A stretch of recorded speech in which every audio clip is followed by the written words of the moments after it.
I sat at my own dining table, a plastic knife trembling in my hand as it bent against the roast I used to cook every Easter. My son poured wine without looking at me. My daughter-in-law's laugh rang sharp above the clink of silver I wasn't allowed to touch. Just give her the disposables. She won't mind. Her words fluttered through the room like confetti made of contempt. After 47 years in this house, after burying my husband in that garden, after raising their child under this roof, I was a guest at my own table, a ghost with a paper plate. Before we begin, may I ask, where in this big, beautiful world are you listening from? It's always a quiet honor to know who's sharing this space. Drop it in the comments, and don't forget to subscribe. The low hum of conversation buzzed through the living room, softened by jazz playing from someone's Bluetooth speaker and the clink of glassware that didn't belong to her. Maggie Harlow sat quietly at the long folding table dressed with a stiff, disposable tablecloth. It felt like a birthday party for someone she barely knew, not the house she had lived in for 47 years. Her chair wobbled slightly on the hardwood floor as she shifted, trying to make space for her knees. At her place setting, a paper plate, a cocktail napkin, and a sad little roll of flimsy plastic cutlery, still wrapped in thin cellophane like something handed out at a food truck. Vanessa's voice, light and casual, floated over the din. "Oh, just give her the disposables. She won't mind." Maggie didn't flinch. Not even when a few guests glanced her way, eyes darting back down to their prime rib and scalloped potatoes. Daniel, her son, her only child, didn't say anything. He was too busy pouring himself a third glass of wine, cheeks flushed already. The silver. Her silver. Just 10 feet away, in the cherrywood cabinet by the fireplace, her heirloom flatware sat locked behind glass. She remembered polishing it every Easter with Arthur, her late husband, while he hummed some out-of-tune Sinatra. Every piece had initials engraved by hand. She could almost hear the soft scrape of cloth over silver, smell the lemon oil they used. Now it sat unused, a museum exhibit in her own house. "Here you go, Grandma," said Chloe, her granddaughter, as she slid into the seat beside her. The 20-year-old passed over a linen napkin and a gleaming, real fork with quick fingers under the tablecloth. Her expression was innocent. Her eyes were not. Maggie accepted it silently, tucking the fork under her napkin with practiced grace. Her mouth curled, barely. Across the table, Vanessa's perfectly filled-in eyebrows furrowed for half a second. Then, just as quickly, she smiled. A predator smile.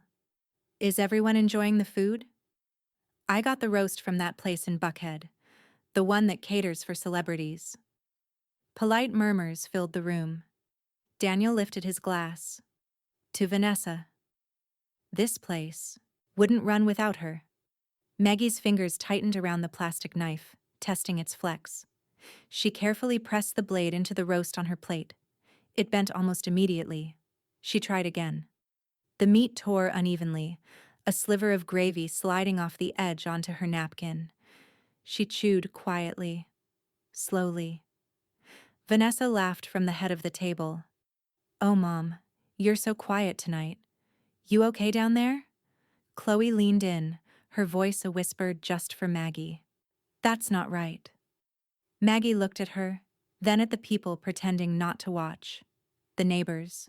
A few of Daniel's coworkers. That woman from the church committee who'd stopped calling last year. All of them frozen between their mashed potatoes and good manners. She gave a pleasant smile. "Everything's just lovely, dear." Vanessa turned back to her guests, smug and sure. Maggie sat with her spine straight, her breath steady. She used the real fork for the rest of the meal, hidden beneath her napkin when not in use. Every bite was mechanical, every movement deliberate. As the conversations flowed around her, polite chuckles, wine refills, stories about backyard renovations, Maggie said nothing. She didn't need to. Because in her chest, a different kind of dinner had begun. one not made of food or wine or half-hearted toasts. It was made of something colder, sharper, more permanent than glass or plastic. Her eyes drifted back to the cherrywood cabinet. Locked. For now. And they all thought she wouldn't mind. Whisper. Humiliation feels sharper than steel. The roast had long gone cold on Maggie's plate, the gravy congealing into a brown smear that clung to the curve of the china, or rather, the plastic. She reached for her water, fingers brushing the glass so lightly that the ice didn't even clink. From across the room, she could feel Vanessa watching her again, always watching when she thought Maggie might slip. Instead, Maggie folded her napkin in her lap and let her gaze travel, not toward the head of the table, but back to the cabinet. Cherrywood. Custom built in '82. Arthur had insisted on real craftsmanship, not the mass-produced veneer junk they sold now. It had survived one hurricane, 2 minor kitchen floods, and decades of birthdays and Thanksgivings. The finish was still smooth, rich. It aged better than people did. And inside, the silver. Still there, unless Vanessa had already pawned it and replaced it with knockoff stainless. Maggie inhaled slowly. Number. Not yet. Vanessa wouldn't get rid of it while she could still wave it around like a family crown. She remembered how she and Arthur used to polish that silver. Every Thanksgiving morning, elbows bumping at the sink, hands wrinkled and blackened from tarnish remover. The forks had their own quiet weight in her fingers, enough to remind her that some things were meant to last. Antique? Arthur used to say with a wink. Like you, Mags. Priceless and sharp when, needed last month, Maggie had overheard Vanessa on the phone with one of her yoga friends. We're upgrading the house, finally. I told Daniel, this place needs a woman's touch. His mom kept it like a damn shrine that had stung more than Maggie wanted to admit. But tonight made that comment feel like a prelude, like a whispered threat wrapped in fake politeness. A clink snapped her back to the moment. Chloe's hand had drifted across the table again, just a flick of movement smooth as sleight of hand. Another piece of real silver, this time a spoon, slid under Maggie's napkin. There was a quiet daring in her eyes that reminded Maggie of herself once. She didn't speak, didn't thank her. Just offered the faintest twitch of a smile. Vanessa's voice cut through again. Chloe, sweetheart, can you help me bring out dessert? I baked that bourbon pecan pie you love. Chloe stood reluctantly. Sure. Maggie saw it then. Vanessa's eyes narrowing, noticing something. The way Maggie's hands were no longer reaching for the plastic, how she barely touched the knife. Her gaze dropped for half a second to Maggie's lap. She knew. Vanessa forced a smile that showed too many teeth. Everything okay down there, Mom? Maggie didn't blink. Peachy, dear. But Vanessa's scowl returned just as fast. A flash. A crack in her social mask. Enough for Maggie to file it away like an index card in her mind. Titled, She Noticed, and She Hated It. Daniel, meanwhile, remained fixed to his glass. Not once had he looked directly at his mother. Not when Vanessa laughed at her. Not when the plastic fork bent on her roast. Not when Chloe slipped her silver beneath the table like contraband. He just sipped, pink-cheeked and quiet. A man who had learned to survive by looking down. Maggie turned her head toward the cabinet again, as if it had called her. Her fingers brushed the edge of the silver spoon under her napkin, and she felt it. Not just the cold of the metal, but the memory of its rightful place. Not locked away. Not silenced behind glass. Used. Respected. Her voice was steady as she spoke, not loud enough for anyone but herself. Whisper. Respect taken once can be taken twice. And this time, when she looked back at Vanessa, she didn't smile at all. The bourbon pecan pie was already half eaten when Vanessa stood with her wine glass, tapping it lightly with the side of her spoon. A hollow cling rang out through the dining room, slicing through the overlapping conversations and soft instrumental jazz now looping for the third time. Chairs shifted. A few heads turned. Chloe returned from the kitchen just in time to sit. Vanessa lifted her glass high. "To new beginnings in this house," she said brightly. "Fresh paint, updated fixtures, and new memories to make." There was a pause, half a beat longer than it should have been. Then the clinking began. Polite, scattered, uncertain. The kind of applause that people give at funerals when they're not sure who's allowed to smile. Maggie sat still. She hadn't touched her pie. Her fork lay idle, the real silver hidden beneath her napkin like something illegal. Her house. Vanessa's toast rang in her ears, coated in honey, laced with poison. In this house. Maggie's voice didn't rise above the clink of glasses, just a whisper, shaped not for others but for herself. "This house is mine." Daniel coughed and took another sip of wine, his eyes fixed on a water ring on the tablecloth like it contained all the answers. Across the table, the real estate agent from 2 doors down shifted in his seat. His wife stiffened beside him. No one else seemed ready to speak. But Vanessa smiled wider, like a woman breaking into a sprint after seeing her opponent stumble. "Technically, of course," she said with a soft laugh. "But come on, we all know she'll be moving out soon. Downsizing. You know, age-appropriate living." The room stiffened again. Even the jazz music seemed to pause. A single note held too long. "Vanessa," Daniel muttered, still not meeting anyone's gaze. "Let's not argue." "We're not arguing," Vanessa said quickly, still smiling. "We're celebrating. You all know how long I've wanted to update this place. The bones are good, but let's be honest, Maggie's touch was very traditional. It's time for something modern." She didn't look at Maggie when she said it. She didn't have to. Maggie sat with her hands folded in her lap, silver fork tucked neatly between napkin folds, like a secret she wasn't ready to let go of yet. For a moment, she wondered what Arthur would say if he were alive. Would he rise and call Vanessa out with that firm but fair tone?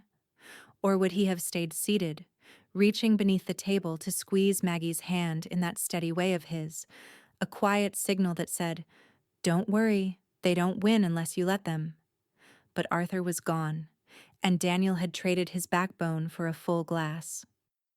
Across from her, Chloe leaned in slightly, mouth pressed in a hard line, eyes fixed on Vanessa. The guests had gone quiet again, pretending their pie was fascinating. No one touched their wine. Maggie finally spoke. Soft, measured. "You've been planning this for a while, haven't you?" Vanessa blinked, caught off guard.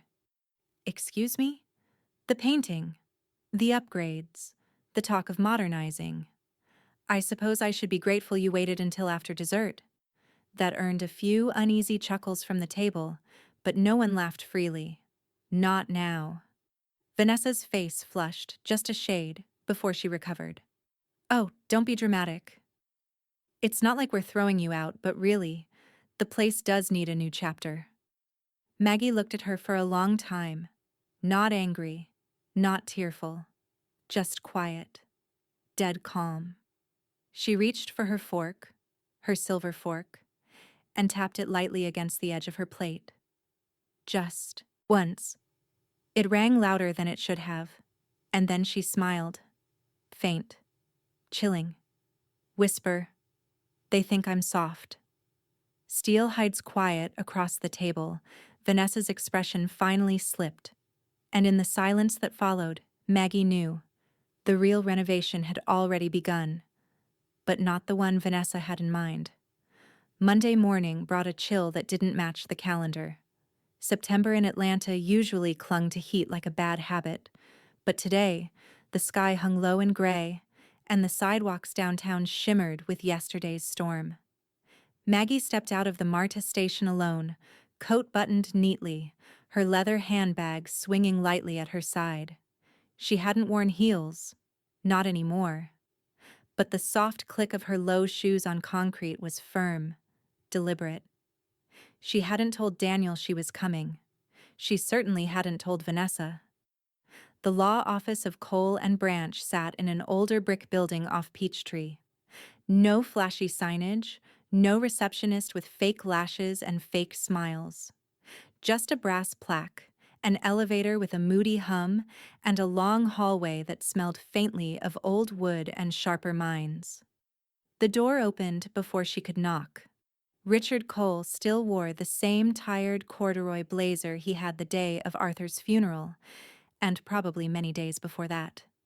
His beard was shorter now, streaked more with gray than she remembered, but his eyes hadn't lost that lawyer's edge, sharp, dry, and perpetually unimpressed. "Mags," he said, stepping aside, "you look like hell. Come in." "Nice to see you too, Richard." The office was quiet. No assistants, no phones ringing.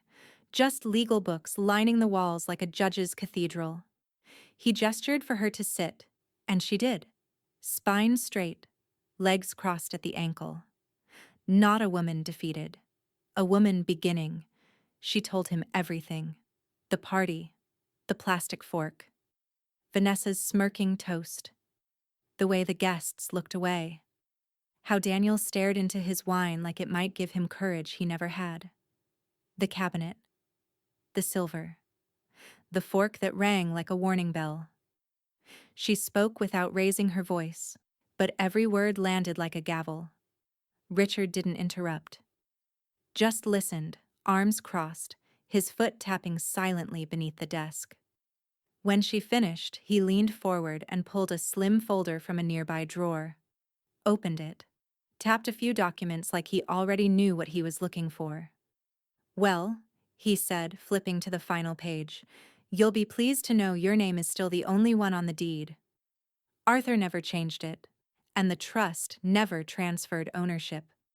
Maggie exhaled, slow. "She's been acting like it's already hers." Richard chuckled dryly. "Acting like it and owning it are two very different things. She's got lipstick and delusion. You've got paper and the law." He leaned back, laced his fingers behind his head. "You hold all the leverage." Maggie looked out the office window. Below, the traffic lights blinked red, then green. People crossing the street in careful lines. She could see the curve of the courthouse steps from here. "She thinks I'm too old to fight her," she said quietly. "She's wrong." "What would you do first?" He didn't hesitate. "Secure the house. Change the locks. Post a visible sign that she doesn't own a damn inch of it. Paper trail. Chain of custody. Makes the next move theirs and puts them on defense." She smiled. "Steel for steel." Richard raised an eyebrow. "You already have someone in mind?" "I have someone who can handle locks." A pause. Then he nodded. "Call me before you do it. I'll prep the documentation in case they try to pull something." Maggie stood, collected her bag. The city below was louder now, voices rising, horns blaring, the kind of noise that used to overwhelm her. Today, it sounded like opportunity. At the door, Richard added, "Vanessa's clever in a petty, suburban tyrant kind of way. But you're dangerous when you've had enough." She looked over her shoulder with that same faint smile from the dinner table, the one that didn't reach her eyes. Whisper. Locks speak louder than cutlery. And then she stepped into the hallway, already dialing the locksmith. The sound of a drill echoed through the neighborhood like a war horn muffled in metal. Maggie stood just inside the front door, arms crossed, watching as the old brass deadbolt crumbled under Sam Patel's practiced hands, shavings of metal scattered onto the welcome mat. The same one Vanessa had insisted on ordering from some influencer's coastal modern lifestyle brand. Maggie had always hated the word curated. The late morning sun slanted through the hallway, catching dust motes and the shimmer of something new. Purpose. Sam worked with calm precision. Late 30s, Lean, jeans slightly worn at the knees. His tool belt was more organized than Vanessa's spice drawer. He hadn't asked unnecessary questions. He hadn't blinked when she'd said, "Yes, all the locks." Just nodded, scribbled a quote on the back of a business card, and said he could start that morning. "I haven't had someone try to put smart locks on a 70-year-old door before," he said, half laughing. "But there's a first time for everything." Maggie had offered him coffee. Black. No sugar. He liked her immediately. Now, as he tightened the screws on the steel-reinforced strike plate, he said, "These won't budge easy." Reinforced with a stainless steel core. Wi-Fi enabled. You'll get full access from your phone or tablet. Nobody gets in or out without your say-so. "Good," she said simply. He paused, glanced over his shoulder. "And the others?" "All of them," Maggie said. "Front, back, side door, and the garage." He gave a short nod. "Understood." Then came the screech of tires. Maggie didn't have to look. She knew the sound of that leased black Audi the way a soldier knows incoming artillery. The car door slammed, heels clacked fast on the walkway.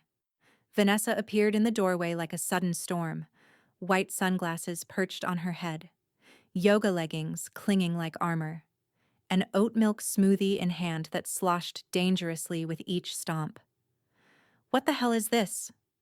Sam didn't even flinch, just glanced at Maggie. Maggie took one slow step forward, positioning herself between the threshold and her daughter-in-law. "Security upgrade," she said flatly. "You didn't tell anyone. This is our house, Maggie. You can't just—" "I can," Maggie said, voice sharp but measured. "I did." Sam stood from his crouch, dusting his hands on a rag, steel tools glinting at his hip like quiet weapons. Vanessa turned to him. "You're going to stop what you're doing right now. This is private property." Sam smiled politely. "Ma'am, the work order was signed by the legal homeowner.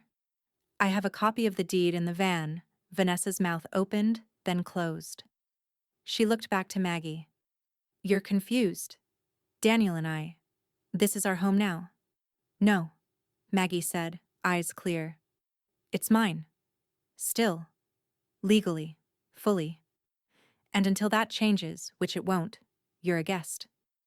Daniel appeared then, a half-minute too late, shirt wrinkled, hair damp like he'd just rolled out of bed. He paused on the porch, taking in the sight. Sam with tools. Vanessa flushed with fury. Maggie like a statue.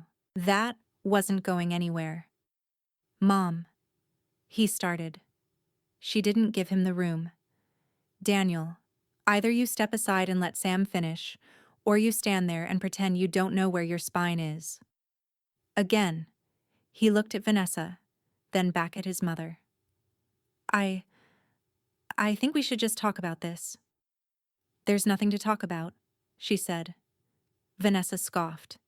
"This is insane. You're locking us out of our own home?" "My home," Maggie corrected. "You've locked me out in every other way that counts." "I'm just catching up." Vanessa lunged toward the door, but Sam gently placed himself in the way, arms relaxed, but immovable. "Can't let you through until install's done." Vanessa's eyes flashed. "I'll call the police." Maggie smiled faintly. "Please do. I'd love to have the paperwork on file." Vanessa stared at her, stunned, smoothie forgotten in her hand as condensation dripped onto her yoga top. Sam returned to work, drills spinning, screws biting into hardwood. The front door was now fully armored. Vanessa didn't move. Daniel scratched the back of his neck like he wished the porch would swallow him whole. Inside, Maggie reached for her tablet. The lock screen showed a glowing dashboard. One by one, icons popped green. Locked. Locked. Locked. All hers. Whisper. Doors closed on disrespect. And this time, when the deadbolt clicked into place behind her, it sounded like a gavel. The banging started before Maggie even made it back to the kitchen. Not a polite knock. not a request to come inside. Bam! Bam! Bam! The front door shook on its hinges as if Vanessa's rage alone could snap the reinforced frame in half. Her voice cracked through the air like a thunderclap. "You can't do this!" Maggie paused at the counter, lifted her coffee mug, and took a slow sip. The cinnamon creamer Chloe liked had just a little too much sweetness. But she let it sit on her tongue, let it linger. Outside, the banging came again, harder now. Maggie walked toward the door and stopped a full pace back, not bothering to open it. She spoke clearly, loud enough to be heard through steel and pride. "I already did." A moment of silence, then Vanessa's voice shrieked up an octave. "You're insane, Maggie! You think a couple of locks and some app on your iPad make this your house again?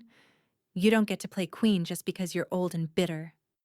From the second-floor landing, Chloe stood just behind the banister. Her phone, silent and steady, was angled toward the door. She didn't say anything. Just recorded. Vanessa's voice cracked again. "You're going to regret this. You think Daniel's going to stand by and let you throw us out like squatters? You're going to be alone in that drafty old house and no one's going to care." Maggie let the words settle. Then she turned her back on the door. Outside, a new voice chimed in. Daniel, quieter, muffled through the thick new glass. "Vanessa, please. People are watching. Let them watch." Vanessa shrieked. "Let the neighbors see what kind of monster raised you." Another pound on the door, this one duller. The sound of her palm instead of her fist. "Open this door right now." Maggie placed her mug gently on the table. The flowers in the vase were slightly wilted. She picked out a brown-edged petal and tossed it away. Then she opened her tablet, tapped the live camera feed, and watched them in real time. Vanessa, hair frizzed and wild, face red. Daniel behind her, arms folded, looking everywhere but at the lens. Maggie didn't need to say a word. The steel had already spoken. Outside, Vanessa turned on Daniel. "Well? Are you going to do something?" "I think," he started, voice low. "Maybe we just need to talk to someone. A lawyer. I don't know." "You don't know? Your mother just locked us out of our house and you don't know?" "I didn't say it's not our house. I just mean..." "You mean nothing, Daniel. That's exactly the problem." The silence between them was louder than the screaming had been. From the staircase, Chloe descended softly, phone still in hand. She reached the front hall, paused beside her grandmother. "That was perfect," she whispered. Maggie didn't smile. Not yet, but she nodded. Just once, and closed the tablet screen. Daniel's voice came one last time through the door. "Can we come in? Just to talk?" Maggie pressed the intercom button. "Not today." Whisper. "Walls protect when family fails." She tapped the command to disable the exterior keypad. The blinking entry light went dark. Outside, Vanessa's face twisted, a mix of shock and disbelief. Like she'd just realized that this was no longer theater. This was war. Inside, the hallway glowed with calm. And for the first time in years, Maggie felt safe in her own home. By nightfall, the internet had caught fire. Vanessa's post went live at 8:04 p.m., a selfie-style photo taken in her car, eyes misted just enough to suggest emotional devastation, captioned in elegant lowercase. "Today, my elderly mother-in-law locked us out of our own home with no warning. I'm heartbroken. Please pray for our family during this cruel and confusing time." By 8:16, it had a few dozen likes and 3 prayer hand emojis. By 8:45, one of her church committee friends had shared it with the caption, "This is elder abuse." Shameful Maggie sat at the dining room table with a glass of red wine, not her usual drink, but tonight felt ceremonial. The stemless glass trembled slightly as her tablet buzzed. She didn't even look. She knew what it was. Vanessa's playbook wasn't hard to read. Chloe was already 2 steps ahead. Upstairs, in her room, Maggie's granddaughter had taken the raw footage and trimmed it into a tight, damning 90-second clip. It opened on Vanessa's pounding fists, cut to her shouting about being locked out like squatters, and ended on Maggie's calm, unwavering voice through the intercom. Not today. At 9:10 p.m., Chloe uploaded the video to TikTok, pairing it with a simple caption, "Context matters." By 9:22, it had over 12,000 views. Maggie took another sip of wine. The house was quiet, the kind of quiet that wasn't hollow or heavy, but clean. The kind that arrived after something toxic had finally left. A notification pinged. Chloe forwarded her a text. "Nana, it's blowing up." Someone added captions. "They're calling her the door demon." Maggie blinked. Then she laughed, a short, dry sound that startled even her. Downstairs, she opened her laptop. Facebook. Vanessa had tagged her in a comment thread. Dozens of strangers piling on. "Shame on you." And, "How could a mother be so heartless?" But then came the shift. At 9:43, someone posted the video. At 9:46, another user asked, "Wait, if the house is in Maggie's name, how is she the villain?" By 9:50, someone had pulled public records. A PDF of the deed was circulating. At 10:02, the top comment under Vanessa's original post read, "You mean your MAL let you live rent-free and you responded by trying to take her house? Lol karma." Vanessa hadn't commented again. Maggie imagined her scrolling in real time, watching the tide turn with each refresh. Somewhere between the 400th and 500th share, the hashtag started. Hashtag Team Maggie, hashtag Steel Queen, hashtag Not Today. Vanessa Daniel, predictably, did not post. But at 10:31, Chloe sent Maggie a voice memo. "Dad's pissed. He saw the comments. He told Mom, 'You humiliated us. I can't fix this.'" She screamed at him and locked herself in the guest bathroom. "I'm just staying out of the way." Maggie didn't reply. Not yet. She clicked over to her own account. She hadn't posted in over a year. Her last status was a blurry photo of her garden's first hydrangea bloom. She started typing. "In case anyone's wondering, yes, I lock my front door. Yes, it's my house. Yes, they knew. And no, I'm not sorry." She hovered over the post button for a moment, then tapped. She didn't need to go viral, she just needed to speak for herself. And for the first time in a very long time, people were listening. A new message popped up from Richard Cole, her attorney. "Nice locks. Even better camera angle. Let me know when you're ready to escalate." She smiled. Whisper. Screens proved steel. Outside, the porch was empty now. No more pounding fists, no more yelling. Just a single garden light illuminating the new steel lock, smooth and untouched, like it had always belonged there. Inside, Maggie closed the laptop. She had already won the room. Now she was winning the court of public opinion, and Vanessa had handed it to her. One post at a time. It arrived in a manila envelope, hand-delivered by a third-party courier who looked 20 and half asleep. "Document for Margaret Harlow," he said without looking up, then disappeared down the driveway like he'd just dropped off pizza. Maggie stood in the doorway a moment longer before closing it. She recognized the stationery the second she peeled the flap open. Vanessa had filed. Not a cease and desist, not even a formal eviction reversal. A petition for conservatorship, claiming that Maggie, at 74, was mentally unfit to manage her own home. Erratic, paranoid, in need of oversight. She read the lines slowly, as if savoring poison. "Ms. Harlow has demonstrated recent confusion, unstable behavior, and resistance to reason regarding the ownership and residence status of her family home." There was even a quote pulled from Maggie's Facebook post. "I locked my front door. Yes, it's my house. Yes, they knew. And no, I'm not sorry." labeled under concerning emotional state. She didn't feel her hands shake, not visibly, but the air in the foyer felt suddenly thicker, like the drywall itself had moved in closer. She dialed Richard. He picked up on the second ring. I was expecting that call. You saw it already? I saw the filing come through the docket this morning. I figured you'd get it today. Maggie sat at the kitchen table. No wine this time, just silence and steam rising from an untouched mug of Earl Grey. She's trying to declare me incompetent. She's trying to force the court to hand her the keys because the internet won't. Richard corrected. And it's not going to work. Maggie ran her finger along the edge of the paper. She underestimates 30 years of paperwork.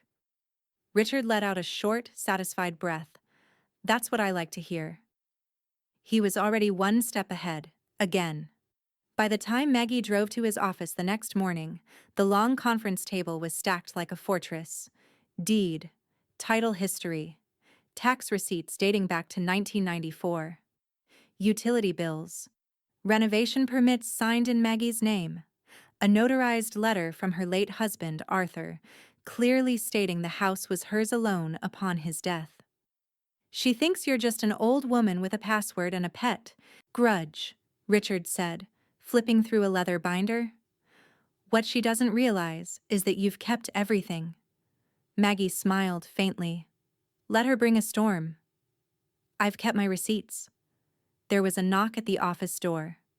Chloe stepped in, dressed in dark jeans and a fitted sweater, her backpack slung across one shoulder. You still want me to testify? She asked, eyes flicking from Maggie to Richard. Maggie opened her mouth to say no, to protect her, to keep her out of the mess. But Chloe beat her to it. Because I want to.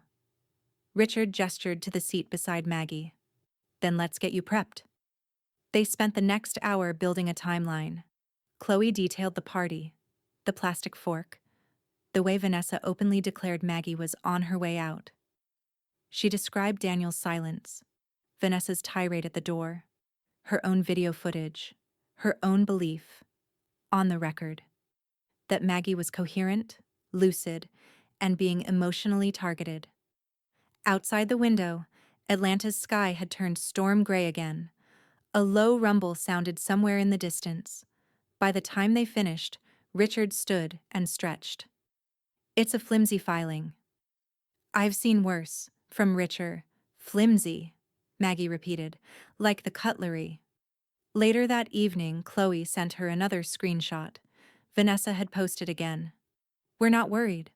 The courts will do what's right. Family first, protect our future. Beneath it, someone had commented, You sure you want to go to court? Because I'm dying to see that footage on a courtroom screen. Maggie didn't respond. She just saved the screenshot. Whisper. Plastic melts under fire. And the house, wrapped in soft rain and thick new locks, stood silent and ready. The binder sat on Richard's desk like it could hold a life inside it. And in some ways, it did. Thick, leather-bound, weighted just enough to demand 2 hands. The front cover was embossed with her full name, Margaret H. Harlow, in clean serif lettering. Maggie stared at it for a long time before she finally touched it. Don't worry, Richard said, flipping it open. It's not your obituary. Inside were color-coded tabs, deed copies in plastic sleeves, tax statements cross-referenced with bank statements, screenshots from Vanessa's public posts, a printed transcript of Chloe's video with timestamps, a notarized affidavit from their former neighbor confirming Maggie had always paid property taxes and handled household affairs alone, even after Arthur passed. Chloe had helped organize it all. I made an evidence index, she said, sliding a spreadsheet across the table. For the judge. Or, you know, if the power goes out and we can't rely on the tablet. Maggie smiled at her. Arthur would have called that overkill. Chloe shrugged. Arthur's not the one up against Number Door Demon. Richard chuckled. Honestly? I've had corporate lawsuits with less prep. This is tight. Still, Maggie felt a tremor in her chest that no binder could soothe. It wasn't fear, exactly. It was a blend of calculation and consequence. She'd been the kind of woman who never let her library card expire, who saved paper receipts from Costco, who kept her tax folders sorted by year and by item. But court wasn't paper. It was people. And people were unpredictable. At night, she caught herself playing out the worst-case scenarios. What if the judge was young and impatient? What if Daniel spoke up? What if Vanessa cried just right? She didn't say any of that out loud. She just sat on the couch, sorting through a small tin box of old mortgage records and warranty deeds. Chloe curled up on the other end, headphones in, scrolling through comments on the now viral TikTok clip like a silent watchdog.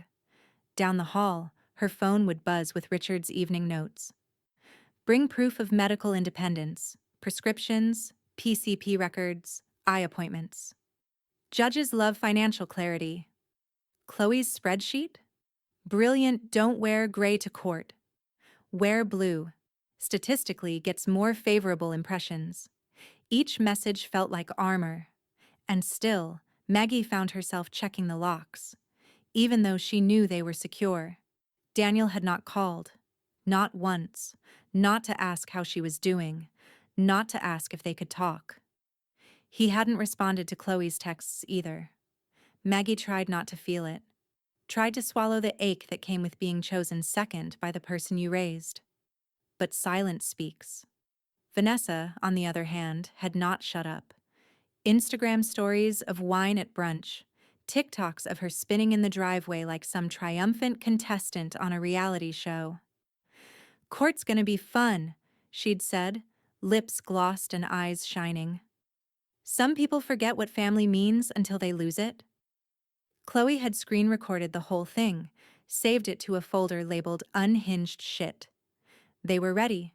Still, the night before the hearing, Maggie found herself standing in the dining room, the same one where it had all started. The long table was empty now, polished. No paper plates, no plastic forks, no smug laughter over roast and wine. She rested her hand on the back of the chair she always used and whispered to no one in particular. They really thought they could rewrite me? From the kitchen, Chloe's voice floated in. Grandma? I'm fine. But her eyes lingered on the cabinet. Still locked. Still filled with silver. Not yet. Back at Richard's office, he snapped the binder shut. This is solid, he said. You've already won the facts. Tomorrow, we just win the theater. Maggie nodded. She didn't sleep much that night. Whisper, they'll choke on their own cutlery. And when the morning light broke through the blinds, Maggie was already dressed, blue blazer, court shoes polished, and binder in hand. The courtroom wasn't grand.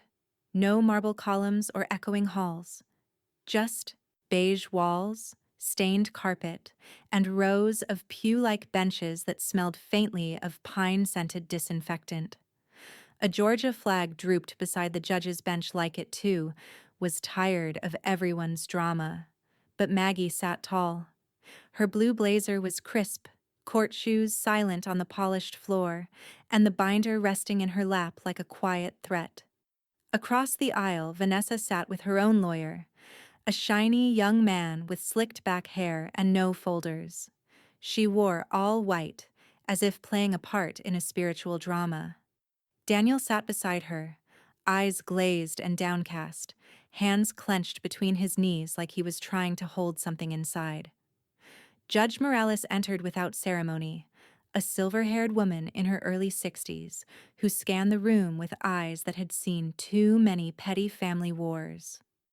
We're here to address petition number 2025-0910 regarding the property ownership and conservatorship claim filed by Mrs. Vanessa Harlow, she said. Vanessa's lawyer stood. Your Honor, this is a sensitive case involving elder care, home ownership confusion, and verbal agreements that were never formalized due to emotional strain within the family dynamic. Maggie didn't move. He continued, Mrs. Harlow, my client's mother-in-law, has exhibited increasingly erratic behavior, including refusing entry to family members who have resided with her for years. There were verbal assurances made about the property being passed down, and we believe those constitute informal but meaningful intent. Judge Morales tilted her head. You're suggesting verbal agreements override a deed? Not override, Your Honor, but add legal context to a shared family history. Richard stood like he was made of bedrock. With respect, Your Honor, intent doesn't hold up in property court. Documents do. He approached the bench with practiced ease, binder under one arm. Exhibit A, the original deed. Maggie Harlow is the sole owner. Exhibit B, tax records, utility bills, and maintenance receipts going back 30 years. All in her name. Exhibit C, public social media posts where the petitioners refer to the house as Maggie's, until quite recently. Exhibit D, video footage of the petitioner screaming at Ms. Harlow through a locked door, captured by her granddaughter. He handed over a USB drive, also a transcript of that video. And finally, Exhibit E, a witness statement from Chloe Harlow. Chloe rose from the bench and walked with careful confidence to the stand. Maggie didn't breathe. Chloe placed her hand on the Bible, took the oath, and sat. Miss Harlow, Judge Morales said, adjusting her glasses, tell me what you've observed. Chloe's voice was clear. My grandmother is lucid, independent, and capable of managing her life. She's done so alone since my grandfather died. She's not confused. She's not paranoid. She's protecting herself. And the petitioners? Chloe glanced at Vanessa. They tried to erase her. One fork at a time. A hush settled over the courtroom. Vanessa's lawyer stood quickly. Your Honor, we believe Miss Harlow's testimony is biased. She lives in the house, Richard replied. She witnessed it firsthand. Judge Morales held up a hand. I don't need a debate. I need facts. She flipped through the binder, scanning each tab, then turned to Maggie. Mrs. Harlow, do you wish to speak? Maggie stood, hands folded in front of her. I raised a son in that house. Nursed a husband through his last breath in it, paid every bill, mowed every lawn, painted every window trim myself. And when I handed them keys, it was to stay as family, not to take. She looked straight at Vanessa. There's a difference. Judge Morales closed the binder with a quiet snap. This case is frivolous. Vanessa jerked in her seat. Judge Morales continued, tone cool and clipped. No transfer of deed. No formal promise. No evidence of mental incompetence. If anything, Ms. Harlow appears to have more receipts than most law firms I deal with. Case dismissed, petition denied. Ownership reaffirmed. Daniel exhaled, or whimpered. It was hard to tell. Vanessa went pale, a ghost of herself. Chloe reached over and took Maggie's hand under the table. Whisper. Steel struck plastic. Outside, reporters waited. Not many, but enough. And Maggie walked out of that courthouse like a woman not just vindicated, but loaded. The courthouse doors hadn't even finished closing behind them when Vanessa exploded. This is a goddamn joke, she snapped, heels cracking across the sidewalk. That judge was biased. She didn't even look at me when I spoke. She whipped off her sunglasses. Not to see better, but to make sure others saw her. A few reporters with handheld mics and camera phones started filming. Vanessa paused long enough to shout, "We were railroaded," before storming toward the parking lot. Daniel followed, but not closely. His jacket was half-buttoned, hair wilting in the Georgia heat. Face pale like the air had been knocked out of him somewhere between the bench and the verdict. He didn't speak, just shuffled after her, head bowed, looking 10 years older than he had that morning. Maggie didn't watch them go. She just reached for Chloe's hand. You did it, Chloe whispered. You really did it. Maggie nodded once, then let her eyes drift toward the small crowd gathering on the courthouse steps. No cheers, no applause, just people watching, whispering. A few nodding in her direction. One man gave her a thumbs up, then turned away like he didn't want to be caught showing support. Reputation worked like smoke. Hard to catch, but unmistakable once it filled a room. Or a town. That afternoon, Maggie didn't celebrate. She didn't uncork champagne or post any kind of victory status. She didn't say, "I told you so." She didn't text Daniel. And when Vanessa's latest social post appeared, a long, rambling caption about unjust systems and elder manipulation, Maggie didn't even open it. She made tea. She chose her favorite mug, the one Arthur had given her for their 30th anniversary. Hand-painted with violets, slightly chipped on the handle. She placed it on the tray with a lemon wedge and one sugar cube, just the way she liked it. She carried the tray to the sunroom. The sky had cleared. Early fall warmth drifted through the screen door. The garden, still hanging onto the last of its summer green, rustled in a soft breeze. Her chair, the old one with the squeaky armrest, welcomed her like it remembered. She sipped slowly. No headlines, no hashtags, just peace. The phone buzzed beside her. Sam Patel. She smiled before she even picked up. "Afternoon, Mrs. Harlow," he said, voice as warm as the chamomile she was sipping. "Just checking in. Locks holding up all right?" "They're perfect," she said. "Haven't budged a millimeter." "Glad to hear it. I had a client this morning ask if she could get the same security system that Lady Online used. You're officially famous in the hardware world." Maggie laughed, genuinely this time. "Not the legacy I expected, but I'll take it." "Just remember," Sam said, half joking, "if she tries anything again, those locks can be upgraded." Maggie looked out across her lawn, trimmed, quiet, hers. "I think this time, they'll think twice." They hung up. Inside, the house hummed with stillness. No voices bouncing off walls. No footsteps slamming upstairs. No low-grade tension buzzing like faulty wiring. Even the refrigerator sounded softer. Outside, a neighbor walking her dog slowed briefly, gave a tiny wave. Maggie lifted her hand in return.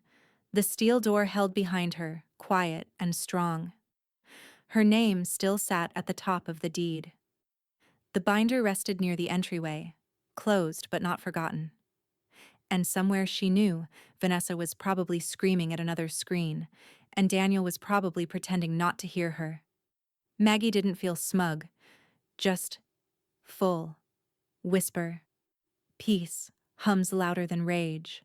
And for the first time in a long time, the house sounded like home again. It started with the sound of metal.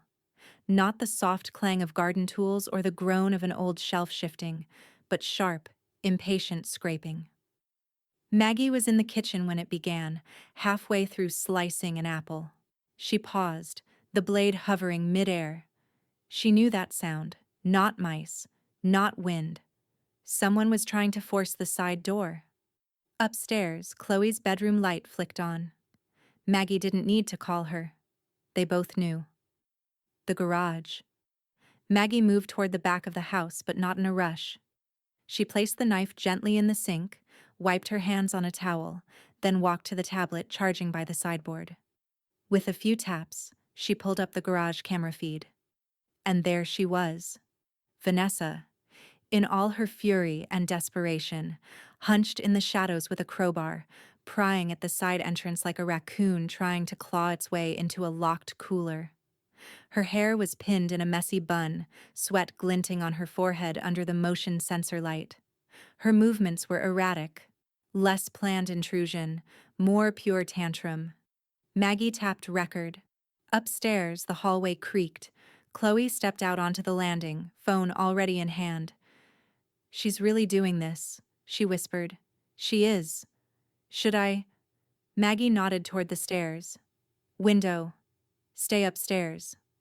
Chloe moved fast but silent. She knew the drill now. what to film, how to stay out of sight. She slipped behind the curtain of her bedroom window, phone angled down. Vanessa had managed to pry the side door open. The lock hadn't failed. The wooden trim had splintered. She ducked inside like she belonged there, breath ragged, movements frantic. The camera followed her. She opened drawers, tossed tools into a duffel bag like a thief in a B-grade movie. Maggie watched as Vanessa grabbed the emergency toolkit, the one Arthur had labeled "just in case" for Mags in faded Sharpie, and stuffed it beneath a ratty sweatshirt. Then came the sound of tires. Two black and whites pulled into the driveway, lights flickering in blue and red silence. Chloe stepped back from the window. Someone must have called. Maybe a neighbor, Maggie smiled faintly. Or maybe they just know a break-in when they see one. She walked to the front door and unlocked it just as the first officer approached. "Mrs. Harlow?" "Yes. We received a call about a possible burglary in progress." "She's in the garage," Maggie said calmly. "The feed is live on my tablet, and I've already started recording." Behind the officer, Vanessa burst through the garage's inner door, wild-eyed, bag slung over her shoulder. She stopped cold at the sight of the badge. "This is my house," she shrieked. "No, ma'am," the officer said, firm. "This address is legally owned by Margaret Harlow. We verified earlier this month. I lived here. She owes me. That's my husband's—" "Ma'am, step outside." Hands where we can see them, Vanessa didn't move. Maggie took one step forward. Just one. "I've already emailed the footage to your department's general inbox," she said, handing the officer her tablet. "There's clear evidence of forced entry and attempted theft." Vanessa's face crumpled. Not with tears, with panic. Two officers flanked her. One reached gently for the bag. The other produced cuffs. "No, wait. You can't. This isn't—" The metallic snap of the handcuffs echoed down the driveway. Whisper. Plastic snaps in cuffs. Daniel wasn't there. No one came running. Just Maggie, standing beneath the porch light, watching her daughter-in-law's rage get smaller and smaller in the rear view of a squad car.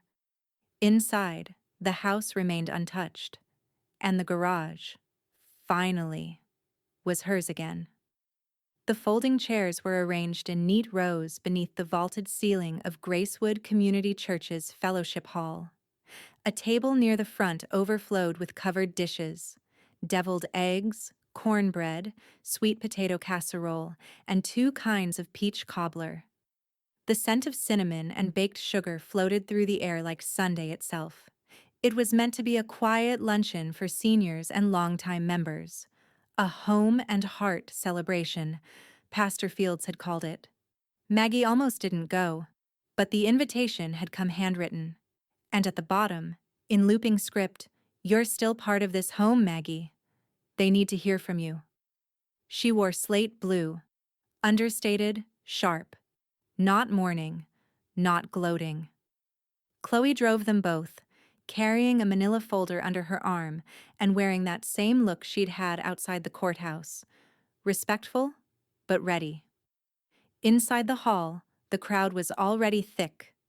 Familiar faces from decades of bake sales and potlucks. People who had once complimented Maggie's casseroles while avoiding her eyes after Vanessa's takeover. Now they looked at her. Not with pity, with curiosity. And maybe something else. The pastor took the podium first. Said a few words about perseverance, community, storms passing. Then, "I'd like to invite up someone many of you know.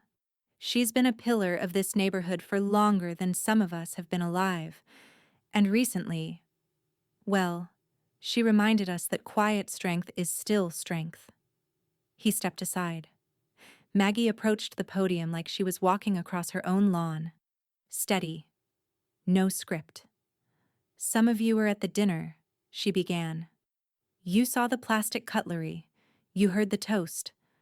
And most of you stayed quiet, which I understand." The room stilled. "I've been quiet too.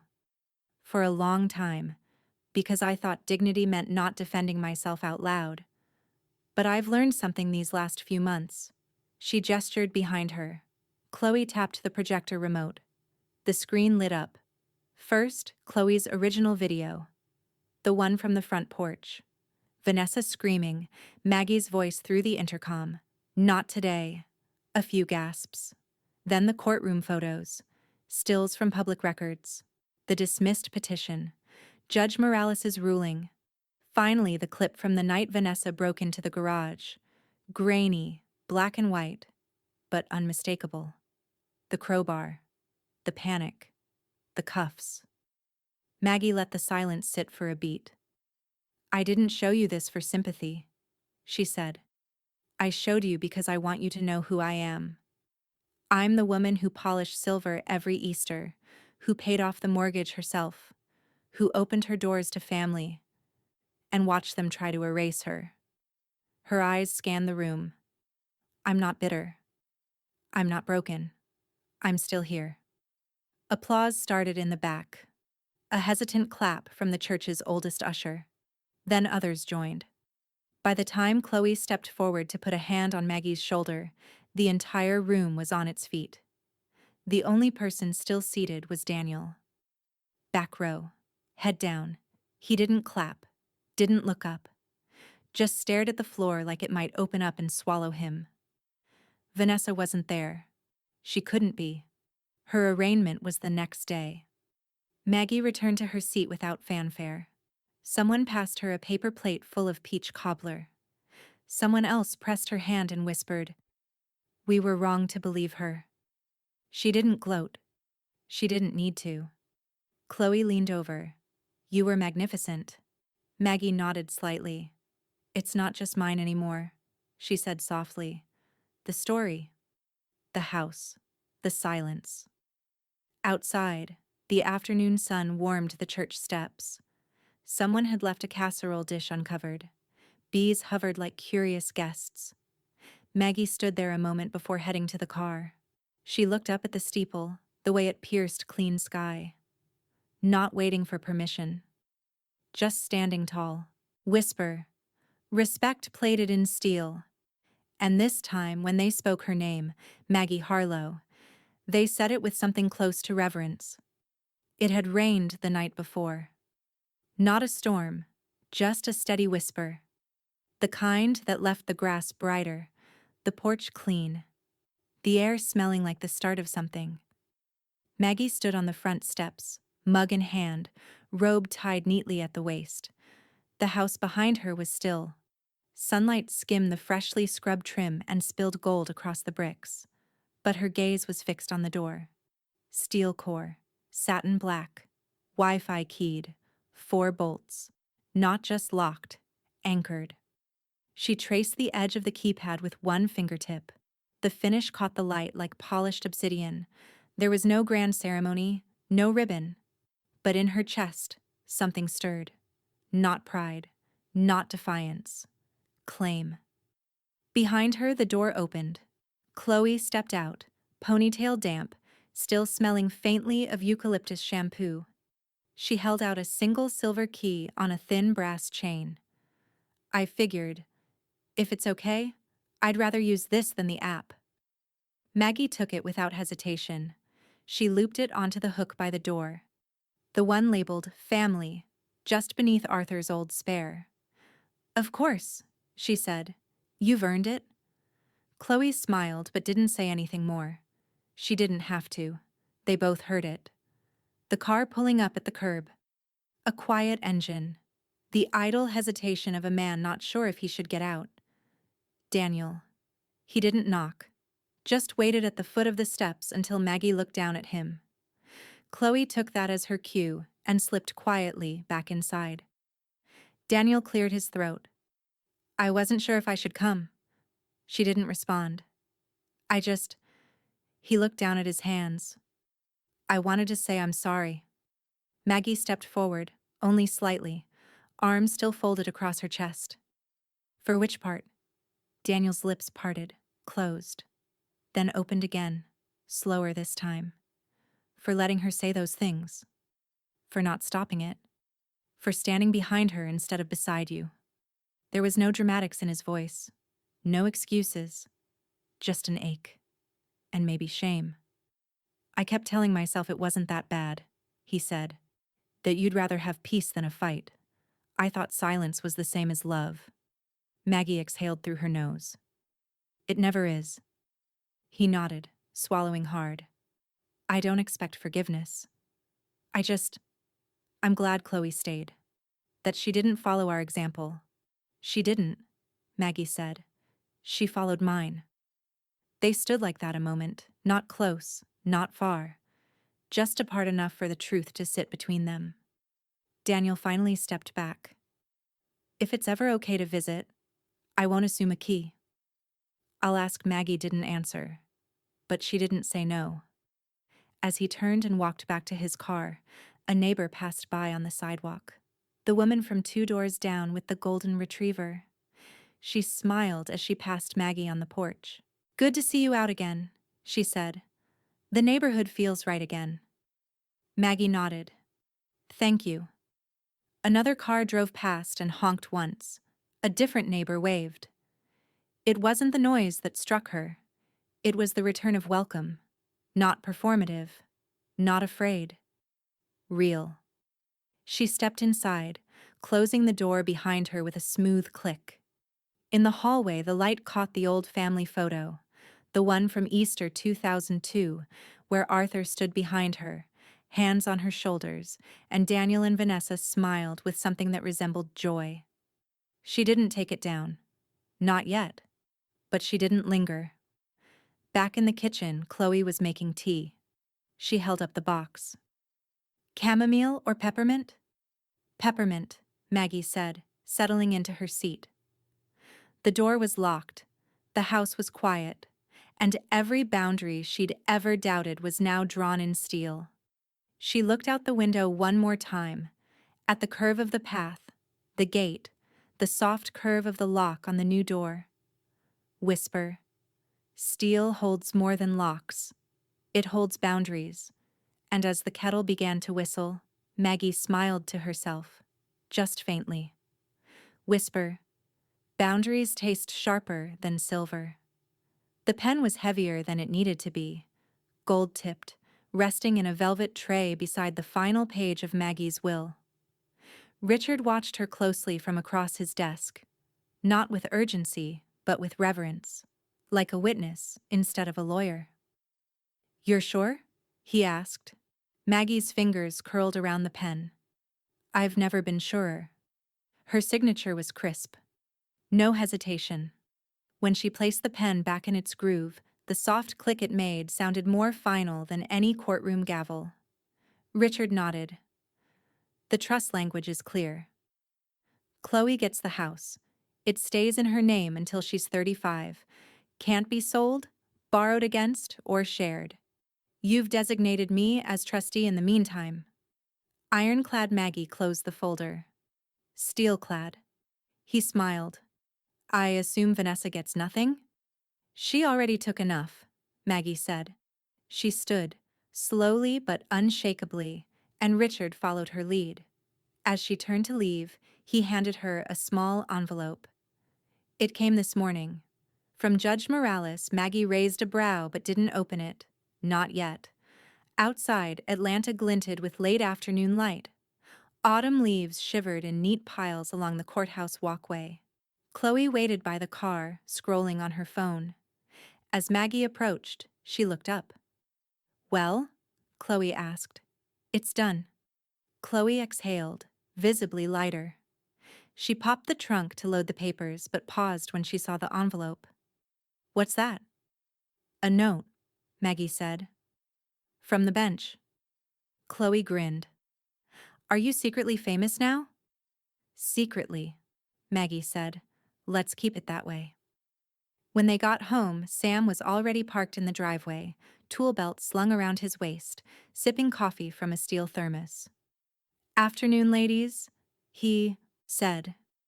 One last upgrade. He motioned toward the side entrance, the one Vanessa had splintered. It was no longer just patched. Now it would be rebuilt entirely. A reinforced steel frame, smart lock with facial recognition, and a brushed metal sign Chloe had ordered as a surprise. Maggie read it aloud. Private property. Authorized family only. Sam caught her smile. Shouldn't take more than an hour. She left him to it. Inside, the house had the quiet hum of a place that knew it was safe. Chloe settled on the couch with her laptop, her feet curled beneath her. Maggie poured 2 glasses of iced tea, lemon slices floating like small suns. She finally opened the envelope. A simple handwritten card, unadorned. Inside, Mrs. Harlow. You didn't just win a case. You restored a line in the sand far too many let wash away.